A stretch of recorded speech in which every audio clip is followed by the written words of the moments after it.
The chains of iron and fire. The stars were burning. Captain Elias Ward had seen many battles, but nothing like this. His ship, the Vanguard, had been torn apart over the skies of Zorth 9. He watched his crew die one by one as fire swallowed the corridors. He had tried to reach the escape pods. He had almost made it, but they found him. The Zorinthians, they were taller than humans. Their skin was like black stone, their armor glowing with red energy veins. They spoke in a harsh language, their voices sharp like knives. Elias had fought, even with a broken arm. But in the end, it was useless. No, he was in chains. His wrists were locked in iron cuffs that sent shocks into his arms every time he moved too fast. A thick metal collar buzzed around his neck. 2 guards pushed him forward through a long hallway. Inside a massive alien warship, the floor pulsed like it was alive, and the walls gave off a low hum. Elias didn't speak. He didn't beg. He didn't look at the guards. He was saving his strength. At the end of the hallway stood a large door. It opened with a hiss, revealing a room filled with shadow and red light. At the center, on a raised black throne, sat the warlord, General Corin Tal. She was terrifying. Her face was smooth but cold, eyes glowing like fire behind a sharp metal mask. Her armor was heavy and sharp-edged, glowing with symbols Elias didn't understand. But what caught his attention the most was her expression. She wasn't angry. She was curious. "So," she said in perfect English, her voice low and smooth, "this is the human captain who survived the crash." Elias lifted his head. His lip was bleeding, his face bruised, but his eyes were steady. "I'm still alive," he said calmly.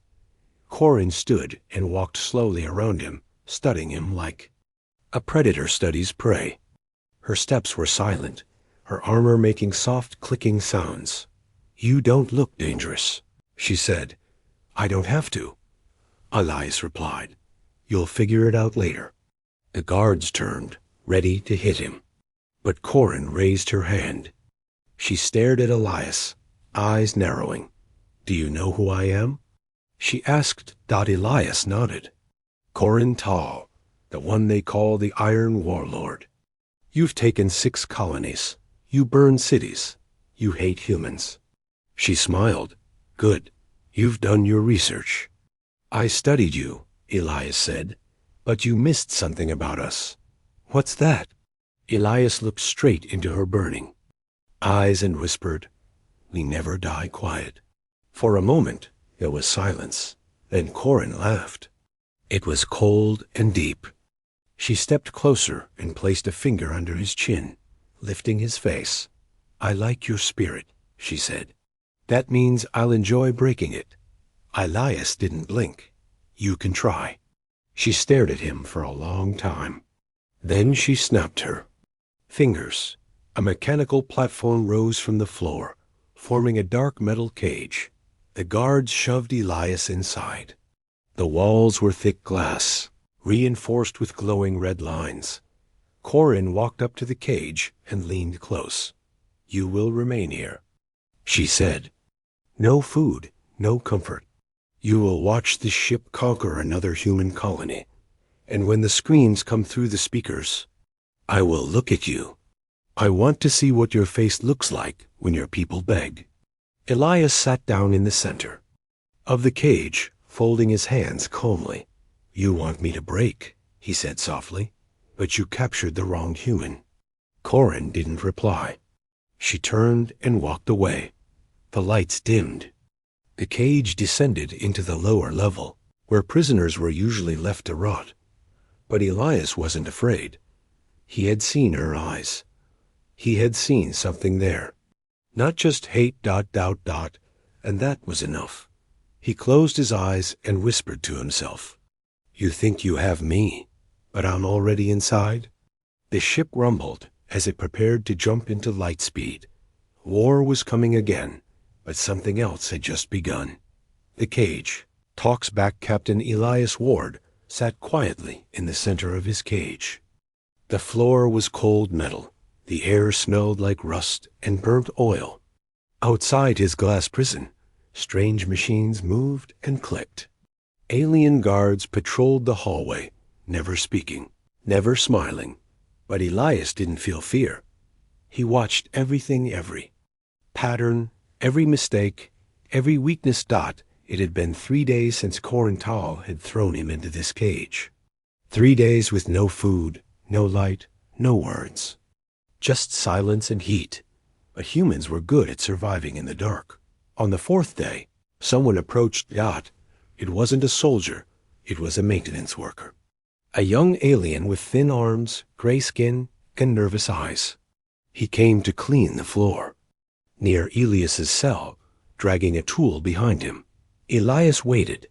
After a while, the worker glanced at the human. Their eyes met. Elias smiled. The alien blinked, unsure. "You got a name?" Elias asked, voice calm. The worker looked around, then leaned closer to the glass. "Why are you talking to me?" "Because you're the first person here who doesn't look like he wants to kill me." The alien hesitated, then whispered, "My name is Rel.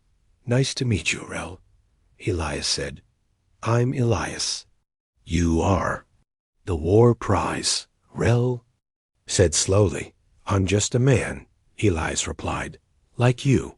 Rel looked confused. "I'm nothing like you. I'm Zorinthian. You breathe. You think. You feel. That's enough." Rel stepped back, nervous. "I must go." But the next day, he came again, and again. Each time, Elias talked a little more about Earth, about oceans, music, old jokes. At first, Rel didn't respond. But slowly, something changed. He started asking questions. "Is it true humans sleep under stars?" "Yes," Elias smiled. "You should see them. Some stars shine so bright, it feels like they're watching." "You?" Rel said nothing, but his eyes lingered longer now. Soon, others noticed. Guards started whispering. Some wondered why the prisoner hadn't broken. Others saw Rel spending too much time by the cell. Word spread. Corental heard. She came down to the prison level, stepping through the shadows like a queen in armor. Her guards marched behind her, silent and cold. Elias stood as she entered, hands still cuffed, but head held high. "You've been talking," she said. "Is that not allowed?" Elias asked. "You're speaking poison into my crew." "I'm speaking truth. You're just afraid they might hear it?" Corin stepped close to the glass. Her fiery eyes locked onto his. "You will not twist their minds," she hissed. "They are loyal." "They're curious," Elias replied. "That's more dangerous than loyalty." For a moment, she said nothing. Then she whispered, "Why? Are you really here?" Elias tilted his head. "You brought me here." "No," she said. "You survived a crash that should have killed you. You refused to break. You speak like you already know the ending. Why?" Elias walked closer to the glass. His voice dropped. "Because your people think this is about war," he said. "But it's not. This is about choice. And someone, somewhere, has to make a different one." Corin stared at him. His words echoed in her mind long after she left. That night, she sat in her chamber, watching the stars outside her window. She remembered her own past, before she became a warlord, before the blood, before the fire. She remembered peace, but peace was a weakness now. And yet, that human made her remember. Elias stayed in the cage, but somehow his voice was already outside, and it was spreading. A warlord's doubt General Corental couldn't sleep. The silence of her private chamber was usually comforting. Cold walls, smooth floor, the hum of the warship around her like a lullaby. But tonight, that hum felt different. Like something was off. It was him. The human. The prisoner who spoke like a teacher, not a soldier. The one who smiled even while locked in a cage. The one who made her crew talk in whispers. She should have killed him already, but something made her wait. Corin rose and stepped into the corridor, her black armor shining faintly in the dim red light. She didn't call for guards. She didn't need them. She knew exactly where she was going. Down to the lower levels, to the cage. Elias was awake, sitting cross-legged, eyes closed, breathing slowly. He didn't look up when she arrived. That bothered her more than it should have. You think you're clever, she said coldly. Getting into their heads, making them question me. Elias opened his eyes and smiled. I'm not trying to control them. I'm trying to understand them. You're a prisoner. You don't get to understand anything. He looked at her, calm as ever. Then why are you here? Corin stepped closer to the glass. Her voice was sharp now. Because I want to see what kind of weapon you really are. I'm not a weapon, Elias said softly. I'm just the result of what happens when you push people too far. She studied him. Your world is weak. You lost this war. And yet, I'm still here. You came to me, not the other way around. Tell me, General, why does that scare you? I'm not scared, she said, almost growling. But Elias didn't flinch. Then why do you keep coming back? Corin turned away. She hated this feeling, this doubt, this noise in her mind. She had led armies, burned cities, broken wills. No human had ever shaken her like this one. And yet, she remembered her first battle. She was just 16, dressed in her father's armor. Her orders were clear: wipe out the rebels. No survivors. But when she saw a mother clutching her child, in fear, she had hesitated just for a second. Her commander had noticed. That night, she was beaten and reminded what it meant to be Zorinthian. Mercy was weakness. Emotion was a chain. But now, standing here, she felt both. Why did you really help my crew? She asked suddenly. Elias raised an eyebrow. What do you mean? That maintenance boy, Rel. You warned him to stay away from a faulty energy panel. It saved his life. Elias shrugged. I saw the sparks. It wasn't hard. You could have let him die. He's your enemy. No, Elias said. He's just a boy in the wrong war. Corin's jaw clenched. You humans pretend to be noble, she snapped. But when you get power, you do the same things we do. You're right, Elias nodded. We've made mistakes, terrible ones. But some of us learn. Some of us try to do better. He leaned closer to the glass. What about you, Corin? Tall, are you still learning? Or are you just obeying the same rules that once beat the child out of you? She froze. How did he know? She turned and walked away without another word. But her hands trembled. Back in her quarters, Corin stared at her reflection.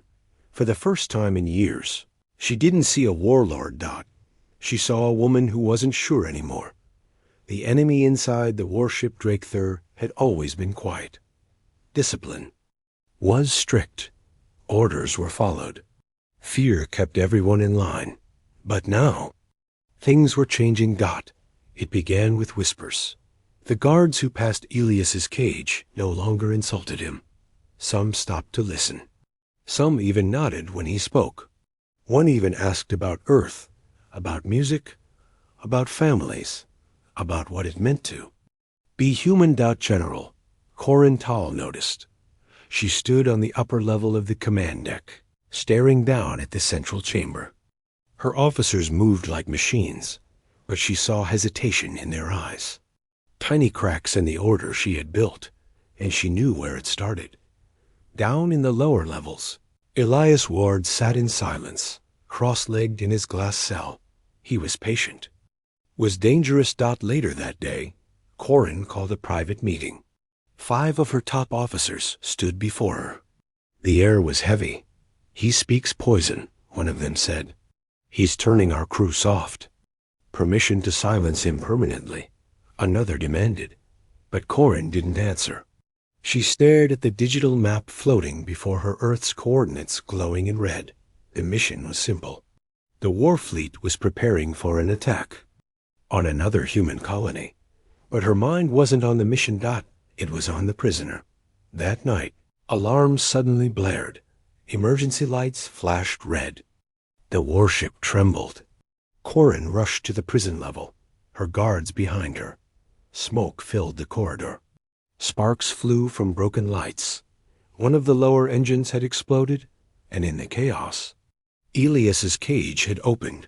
He stood at the center of the hallway, free, but not running. Instead, he was holding something. A young Zorinthian soldier, barely older than a child, bleeding from a wound to the side. Elias had carried him through the smoke. Corin arrived just in time to see Elias lower the boy gently to the floor and call for help. Two guards raised their weapons, but Corin shouted, "Stand down." The crew froze. No one spoke as Corin stepped closer to Elias. Her eyes flicked to the boy, then back to the human. "You had a chance to escape," she said. "I did," Elias answered. "But the kid was hurt. You could have killed him." "I'm not here to kill anyone."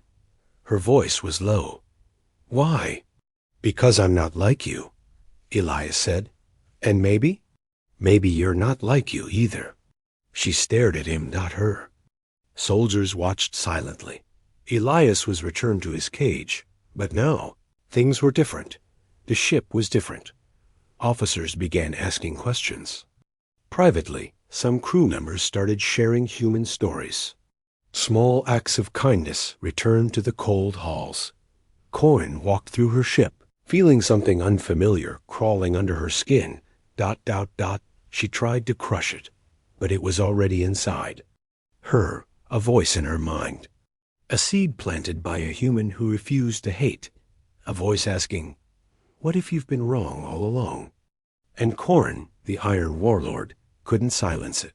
Broken orders. The next morning, Corin Tau stood before the Warfleet's high command holograms of 5 senior Zorinthian warlords glowing in the chamber.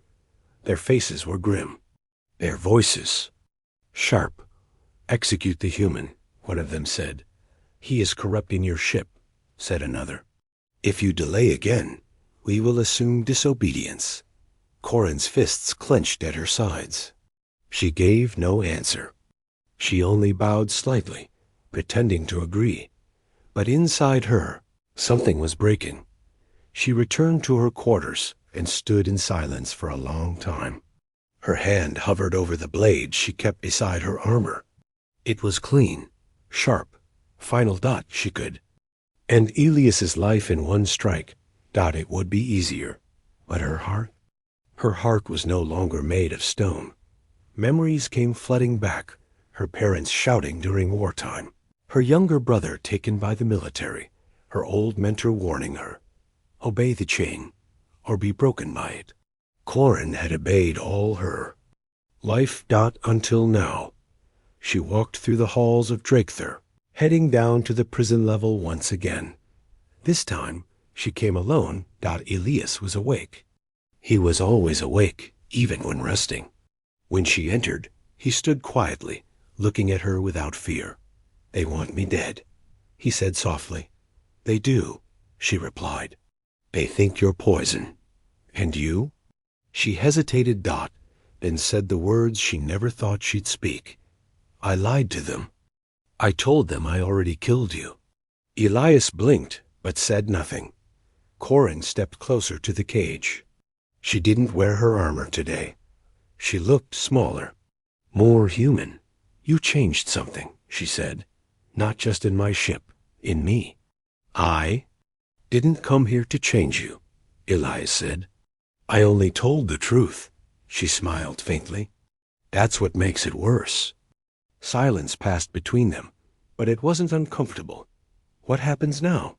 Elias asked. Corin looked away. "They will know I lied. Soon. Maybe a day. Maybe less. They will come for both of us. Then we'll face them." She turned. Sharply. "There is no we. Human." Elias gave a soft smile. There is now. Corin stared at him.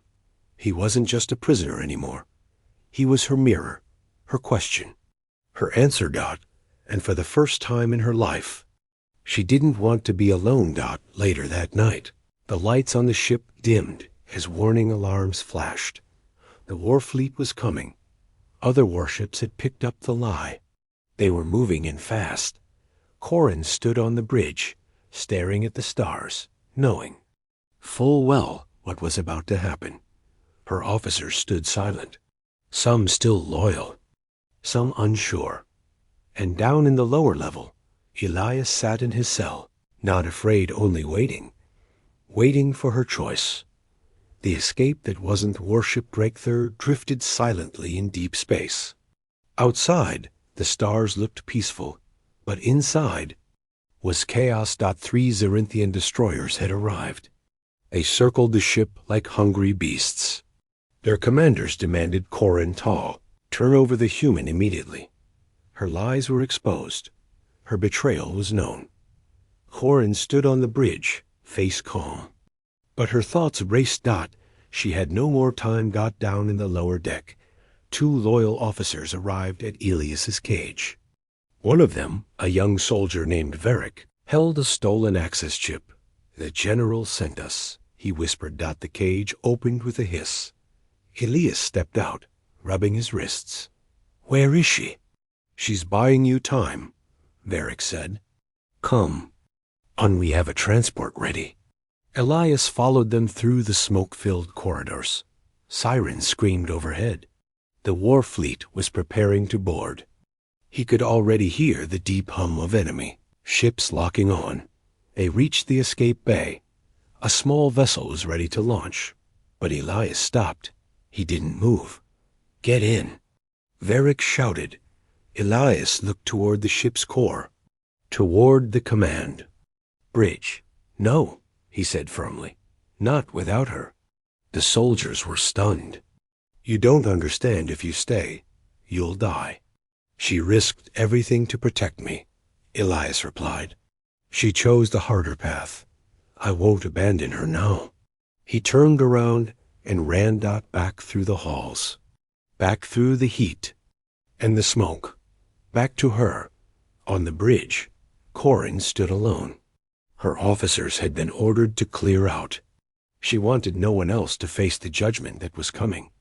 Her hands hovered over the controls.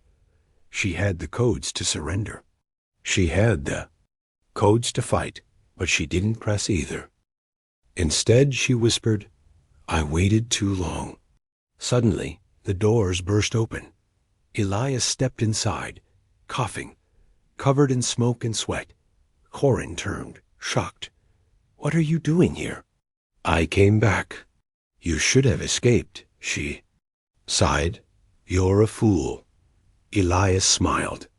"Maybe, but I'd rather die beside someone who chose to change than live running from someone who refused." She stared at him. No one had ever said words like that to her. Not in war. Not in peace. Something in her heart cracked open. Elias walked beside her.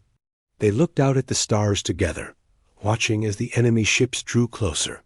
"We still have a chance," he said. "But only if we choose it together." Corin looked at the screen, at her enemies, her people, her past.